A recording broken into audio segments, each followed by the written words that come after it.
Okay, so here we're going to be proving Lemma 1.2. It's the construction of this smooth path of metrics G. So I'll just quickly remind you what the lemma states. For any G and M plus, we can construct a smooth path of metrics, T going to G of T between 0 and 1, starting at this metric G, ending at a round metric of area 4 pi, and such that these metrics aren't changing after time 1/2. That's going to be, this condition 3 is going to be really useful later when we're going to construct sort of a collar. We're going to use these metrics G of T. We're going to construct a collar of metrics. Well, I'll explain that in the next lemma. And then we're going to glue that collar to this exterior Schwarzschild region. And now having these metrics being constant in this T 1/2 to 1 region is going to allow us to sort of bend this collar and morph it properly to glue these things together. So this is going to come in handy later. And I'd like to remark about this condition 4, this condition that the area form is pointwise constant. This can be restated a different way. Condition 4 is actually equivalent with something more familiar, and that is the trace G of G prime being identically 0. And one can see this by looking at the inverse matrix. So if you look at G upper 1, 1, this really equals G lower 2, 2 times determinant of G. I'm not going to write this, it doesn't matter, it's non-zero, that's the main thing. G upper 2, 2 equals G lower 1, 1 times determinant. G upper 1, 2 equals G lower 1, 2 minus G lower 1, 2 times determinant. And so when you take the derivative of the square root of determinant of G, you get 1 over 2 determinant of G square root times determinant of G prime. So when you take this derivative and you make these substitutions, you really see that this being 0 is identically equivalent with trace G of G prime being 0. And so we'll use this in computation later, and it'll be very useful. I don't know if it actually holds any physical significance, but it will be very helpful for us later. So let's get started on the proof. We'll start by, we're given a G, so let's write, as we did before, G equals e to the 2w G star, where here G star is round area 4 pi, as we did in the previous proposition. Fix a smooth decreasing function, we'll call it alpha, going from 0, 1 to 0, 1, such that it starts at 1, so alpha of 0 is 1, and alpha of t is 0 for all t bigger than or equal to 1/2.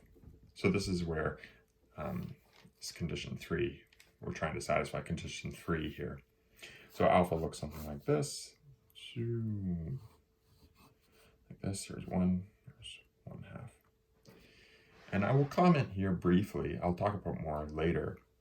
The behavior of alpha at 0, so what happens right here, is very important. And so there'll be instances where you want to take this to be completely flat here, meaning all the derivatives are 0. Or there might be instances where you want to purposely make the first derivative negative. Both are going to be important, and we'll talk about that probably in an hour or two, a little later. Okay, so we've seen in the previous proposition that e to the 2w alpha G star, first off, all these metrics are A and M plus, and this is a path from, well, when you plug in 0, you get G from G to, and when you plug in 1, you get 0, so from G to G star. So this is good. And I'd like to briefly have a bit of a side fact here. And that's that M plus is invariant under dilations.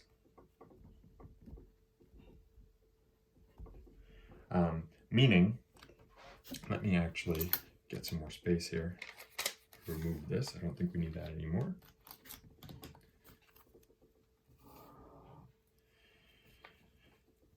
Meaning, let's say gamma is in N plus, then so is A squared gamma. In fact, I won't show this here, but it is true that lambda 1 of A squared gamma is equal to A to the minus 2 lambda 1 of gamma. So I won't prove that, but we will use this here. So let h of t be defined as follows. We're going to say it's e to the 2 alpha of t w of x time, plus some other constant a of t. So this is just a dilation. It's g star. Ignore this. But what is a of t? What is a? Well, we're going to define it in terms of a differential equation. So we're going to define a of 0 to be 1. And a prime of t should satisfy minus alpha prime of t times this integral averaged over the sphere w of x d. Now this, it's the integral form that we're integrating against is going to be actually e to the 2wt. It's going to be this initial path. 2wx, sorry, alpha t g star. Sorry if my writing's getting a little cramped over there. But what does this do? Well, this, in other words, i.e., we've chosen h of t so that d by dt of area of S2 with these metrics h of t is identically 0. I won't show that this is true, but this is true. You can easily check that. So now how to make the jump? We now have a path of metrics. We now have a path of metrics H satisfying conditions 1, 2, and 3, further satisfying that the total area of the spheres are not changing, but how to get so that the area form is pointwise not changing. Sorry, that's my dog scratching on the door, if you can hear that. Well, I won't go into detail of what they do, but it's possible to slightly modify these h of t's to get g of t. I'll quickly go into it. We let g of t equal, let me just consult my notes here, phi t star h of t. So we sort of morph these h of t's here. Phi of t is the integral flow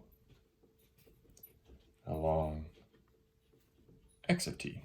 And now x of t is this family of vector fields satisfying